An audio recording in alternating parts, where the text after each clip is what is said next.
What's good, self-direct investors? I hope you're all doing great, and I want to welcome you back to my channel. If you're new here, my name is Jordan. I'm the mind behind Make More Capital, and today we're coming at you with this week in cannabis news from July 4th to the 10th. Now, before we jump in, if you enjoy this video or you learn something, please just leave a like on it, as it really helps out my channel.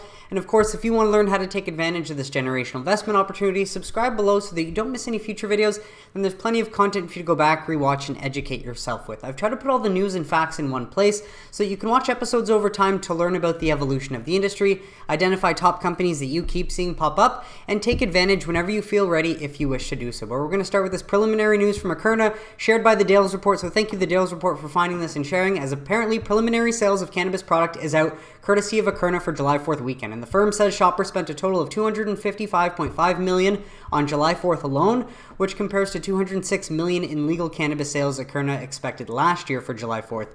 Obtaining exact 2021 numbers is hard to come by. But so with that, just happy to report that sales were big over this past holiday weekend. So just leaving this here if you want to pause to read for a bit more information on that.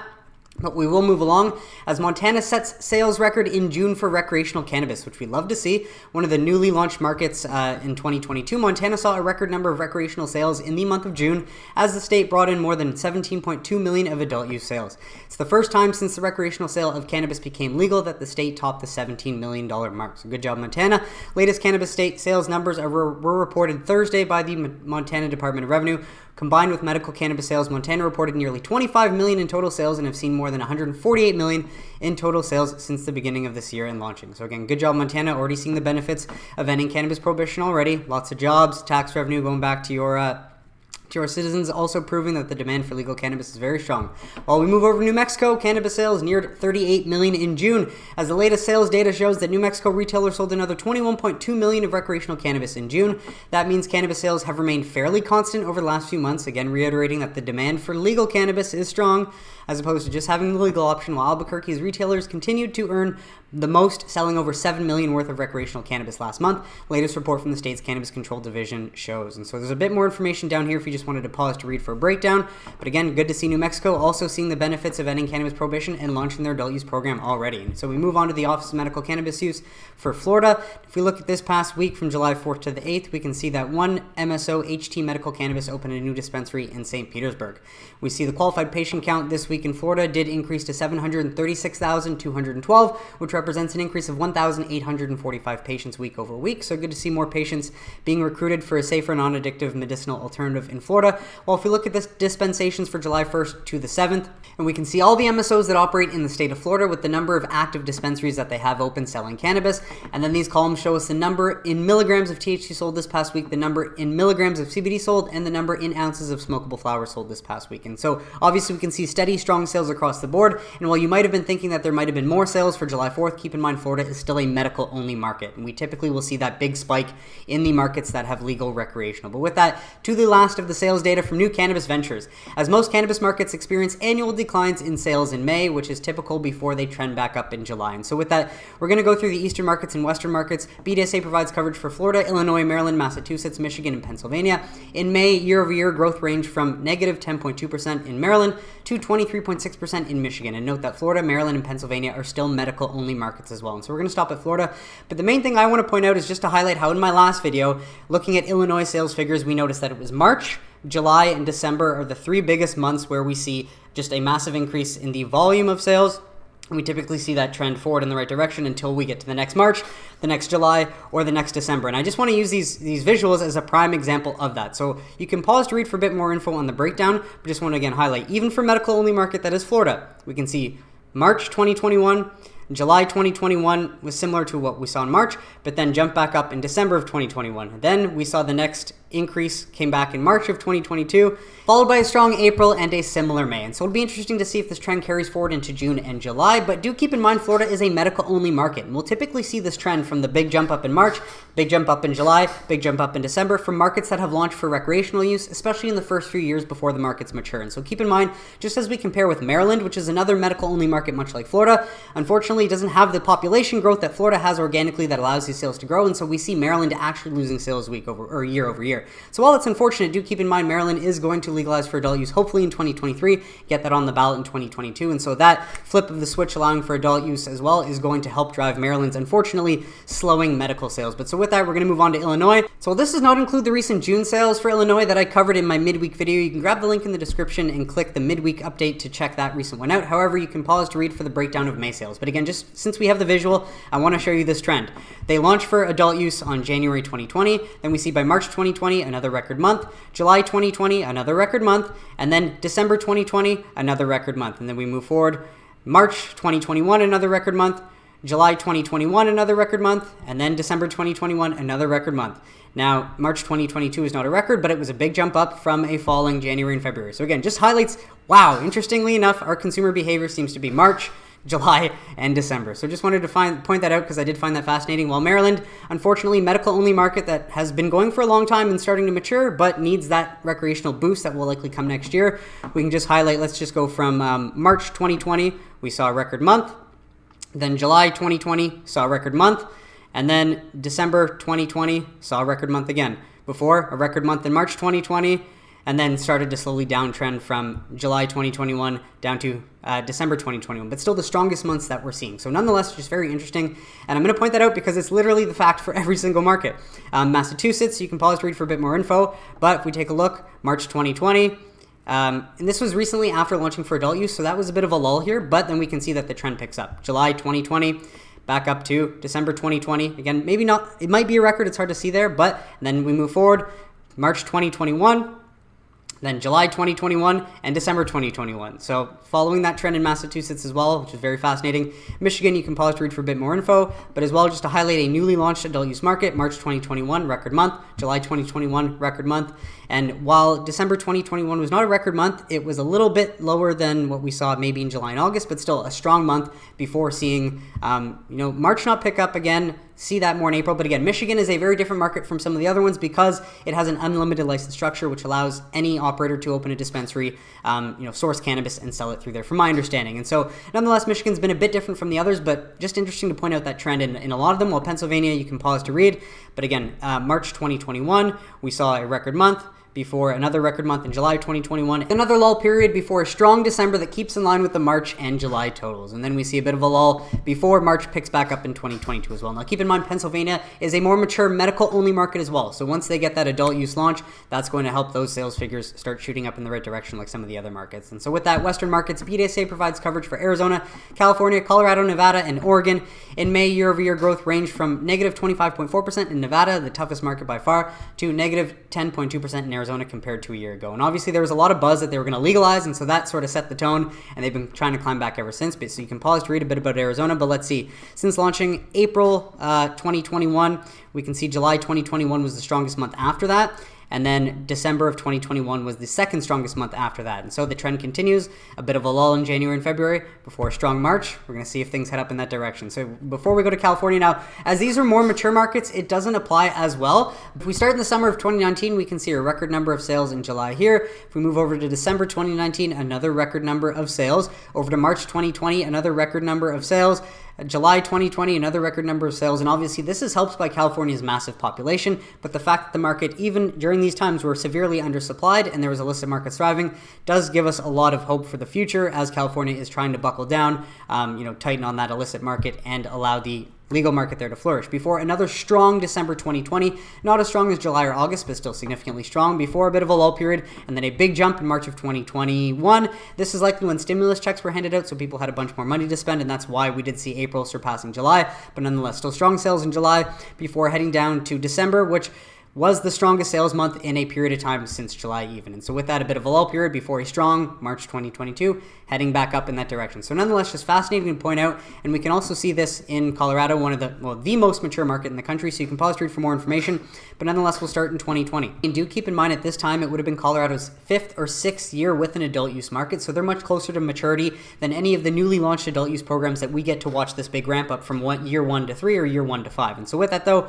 March 2020, we did see a big, strong month bounce back. Not a record, but from what we had seen previously from the prior summer, July and August of 2019, before the record number for Colorado, which was the strongest month ever, July of 2020.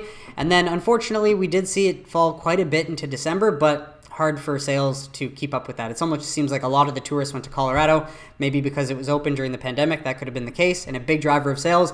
But the trend fell back down for December, possibly because of Croptober as well, and it's easier to get cheaper illicit cannabis in Colorado than to buy more expensive legal stuff at that point in time. Who knows? But we bounce back and we see that March 2021 was again another very strong month, one of the best months since we had seen from that previous summer, while July of 2021 was again, did not surpass that, but was very strong. And then unfortunately downhill we've gone to that point before a bounce back in December of 2021, and then another stronger March than January and February for a better April, and then we're heading back up. So nonetheless, we get to Nevada, one of the more struggling West Coast states, likely due to Croptober severely impacting legal sales from, let's say, October to February or March. But you can pause to read for a bit more info, but nonetheless, they still do follow the trend despite all of the obstacles they've had to go through and the lack of travel, and unfortunately, which would have affected Nevada as a big tourist destination with Las Vegas. But March 2020, before seeing a massive July of 2020, and then a bit of a pullback for December of 2020. But then again, I imagine this could be because Croptober severely battles these sales,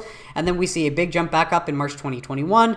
Less of a strong, but still strong sales in July of 2021 before falling back. So this is what makes me think that Croptober severely is impacting the Nevada market and that the illicit market is trying to battle hard to get market share in here. Not exactly sure, but that's all I can say based on looking at this visual. So nonetheless, you can pause to read for more info from Nevada. And then lastly, Oregon, one of the more mature Western markets as well. We can pause to read for the breakdown, but nonetheless still highlights that they followed this trend much like the other markets with a strong March 2020 record sales. Then record July 2020 sales before falling into less than, but still very strong December 2020 sales. But then the trend kicks off into the next year as March 2021 saw record sales in Oregon, only to be surpassed by April. And then of course, July 2021, strong sales did not catch up. And then we see the same issue likely that Nevada just went through in Oregon, is Croptober really trying to pick it up and take as much market share during this period of time as they possibly can. But even after that lull period, December, January, February, March pick back up, and we'll see if that applies to Oregon, much like all of the other states. And so with that, just wanted to share this one from MJ Biz Daily as well, as we did just see July 4th pass by, but apparently there's also July 10th, which is the other cannabis holiday boosting retail sales. For the dabbers out there, I usually just smoke joints and flower myself, so I'm not really involved in this holiday, but step aside 420, there's another unofficial cannabis-related holiday that retailers can take advantage of. 710, or Dab Day, is dedicated to cannabis users who prefer concentrates such as live resin, shatter, or hash and resin, to name a few. So you can pause to read for the breakdown of how cannabis concentrates are rising in popularity. I'm not going to go through the whole article, but you can grab the link below and check it out if you would like to do so. And so on to some other news from marijuana moment. As senators blast the Biden administration's extraordinarily disappointing cannabis stance, and as Congress chooses to do nothing, it's at least nice to see some senators with power trying to hold those with a little more power accountable for the promises that they ran on. As a coalition of 6 U.S. senators are renewing their call for the Biden admin to deschedule cannabis and grant mass pardons for people with federal cannabis convictions, calling the Justice Department's response to an earlier request for an action extraordinarily disappointing. We see Senators Elizabeth Warren, Bernie Sanders, Cory Booker, Ron Wyden, where's Senator Schumer on here? Clearly not working for the American people and working for Big Pharma. Ed Markey and Kristen Gillibrand signed on to the letter. The senator said that the DOJ took 6 months to respond to a previous October 2021 letter urging the Attorney General to use his authority to unilaterally start the process of federally descheduling cannabis. The half-page response was extraordinarily disappointing. They wrote, and yes, the response had spoken volumes to anyone paying attention, that the Dems do not keep their promises. And so this does not mean a whole lot, because obviously only Biden knows what the admin's going to do, or only the admin knows what the admin's going to do. But the stage is again set from now until November for them to do something if they want any chance of getting reelected. If they don't do anything, it will increase their chances of losing in a red wave in November. And so with that, just to relay the same sort of story, but from different sources, if you just wanted to reference them. Thanks, Todd, for sharing this one from Bloomberg. Senators call on Biden to drop cannabis drug classification. So same story, but this one from Bloomberg, so you can just pause to read the snippets here. Might be a little bit more information on there. Well, lastly, this one comes from Leafly, as again, as Biden waffles on weed reform, Dems press him to do literally any fucking thing. So stage is set.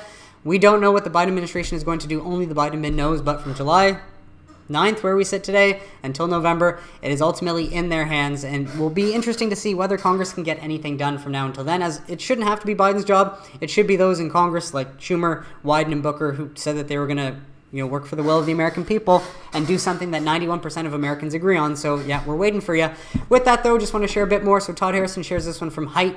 Thank you, Todd, for sharing. Height remains hawkish on safe banking in the NDAA. However, safe banking provisions have the potential to lead a scaled-down version of the yet-to-be-introduced Schumer-led cannabis reform package in the lame duck Congress. And so more on this if you want to pause to read what Height has to say on the safe situation potentially making it into the NDAA later this year.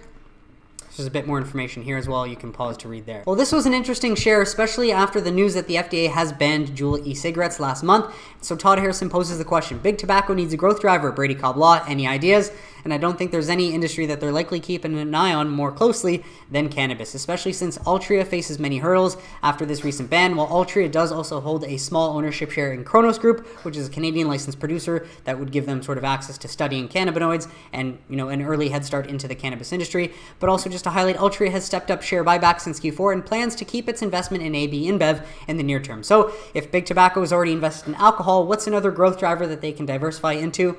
Could be cannabis. So imagine we get a big tobacco company saying, regardless of the federal laws, we need this future growth and we're going to invest in one of the big, large MSOs. Speculation, not saying it will happen or can happen. It probably can happen, but that would be awesome going forward if something like that were to take place in the coming months, because they're like, shit, we just lost Juul. We need another growth driver coming online. And so with that, out of some state news, Tom Engel shares big news out of Washington as DC Mayor Muriel Bowser just signed a bill to let people self-certify as medical cannabis patients without a doctor's recommendation, effectively circumventing Congress's rider blocking the legalization of recreational cannabis sales. And so if you cannot get recreational sales approved, make everyone in your state a medical patient. As long as you can qualify for medical cannabis, then you can get access to adult use cannabis.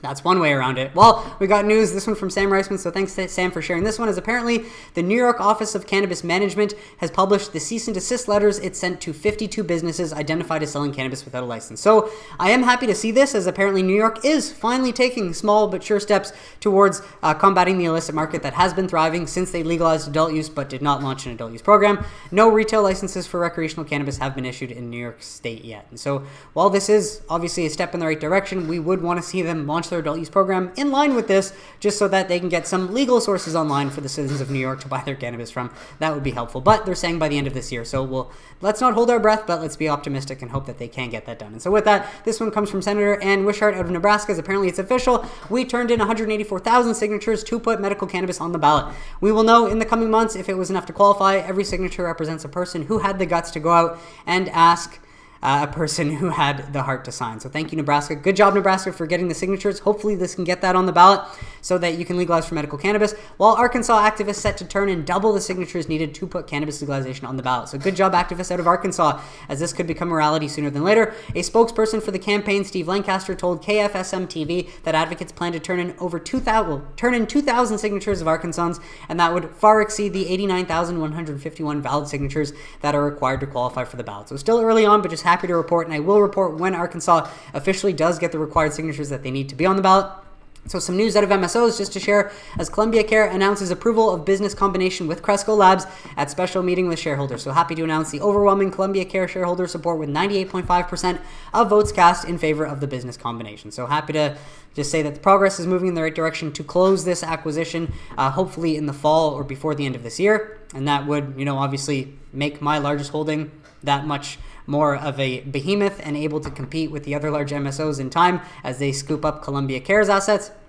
So with that, just wanted to share this one from MJ Stock Trader, as there were lots of concerns about Trulieve's recent S3 share shelf registration. It's a good reminder that while they can do this and have the option, it doesn't mean that they're going to go out and sell those shares immediately and dilute shareholders. So keep in mind, it's better to have the option than not. Plus, they have plenty of cash. A cash at quarter end of $267 million, bolstered by $45.1 million in cash flow from operations, and the closing of $75 million senior secured notes at 8% due October 2026. So Kim responds to a comment of people thinking, oh no, Trulieve's going to dilute more. This was an ordinary course filing of an S3 to provide optionality in the event we want to do any type of raise in the future. We always have it on file. There are no plans to currently use it. So better, again, just to have the option than to not. And so with that, just happy to share this interesting development, as Verano tweets, incredibly proud to collaborate with Yale on this exciting pioneering research for an FDA-approved study exploring the effects of cannabis-derived tablets to treat ailments like stress and pain. And so while this might be surprising to people that are not in the know, we are aware that the U.S. government has had patents for cannabinoids for a long time. And so while they know that cannabis is a medicine,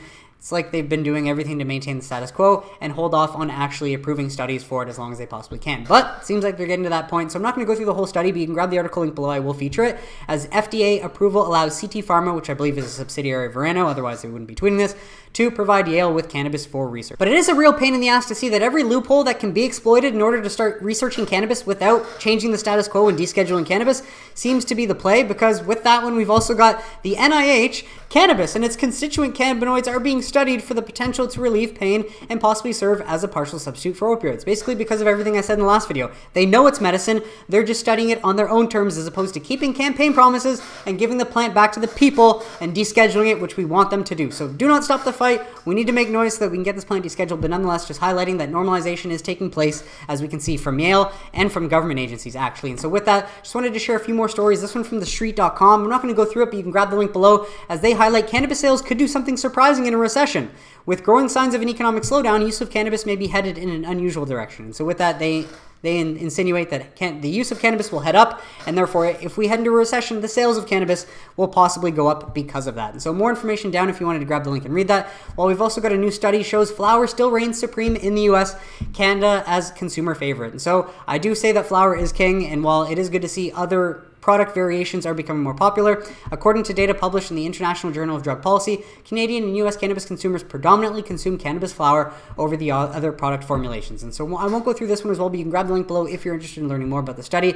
But lastly, just to highlight a funny title, and a great sign of the times we find ourselves in, where emotion, Russia needs to release Brittany Griner, comes before logic and reason. And U.S. leaders need to fix our cannabis laws. So thank you, Sarah Durston, for this prime example of a sensationalist title written more by like a propagandist as opposed to actual journalism, where this should be saying U.S. leaders ought to reform cannabis laws and keep campaign promises before claiming the moral high ground over Russia or before negotiating Brittany Griner's release. And so nonetheless, also get the idea just based off Sarah Durston and this excerpt here, that she is of the belief of critical race theory or critical theories, where the world has to be viewed as oppressor and the oppressed, versus, you know, the sort of Christian Judeo values that everyone is a sovereign individual with value. And I think that's just a way more constructive way, and that's what America was built on. We don't want America viewing things from the critical theory and going all communist like the Soviet Union. So nonetheless, just wanted to rip this title and snip it apart of sensational propagandism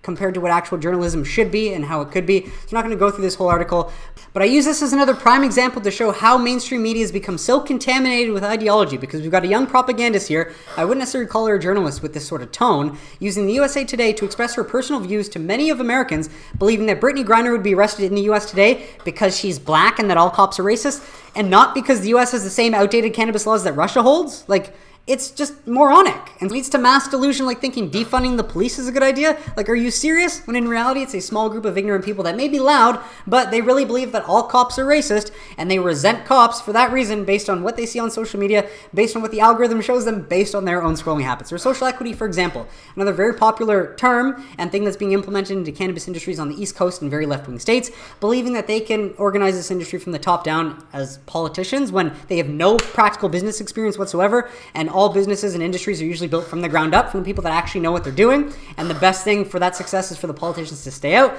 I don't think that's going to be a good idea, and I don't know why it's taken me so long to catch on to these Marxist or communist terms being introduced into modern day America, but it's terrifying. I don't agree with it, and I will always believe that the individual, sorting things out on a case-by-case individual basis and holding individual responsibility for yourself, and also innocent until proven guilty. That is what made America awesome. That's why I'm so proud to be North American, Canadian as well, but, you know, a big product of your culture. And I think that is what has made America great in the past and what will make America great again in the future. Again, when we, the people, realize that we have the power. And that is it for today's episode, folks. I want to thank you so much for tuning in. I really hope you got some value out of it. What did you think of the stories mentioned? Let me know in the comments if you have any questions or suggestions, and I'd be happy to address them. But besides that, if you enjoyed this video or you learned something, please just leave a like on it. Subscribe below if you don't want to miss any future videos, and I will catch you on Wednesday for midweek update. Have a great weekend, everybody.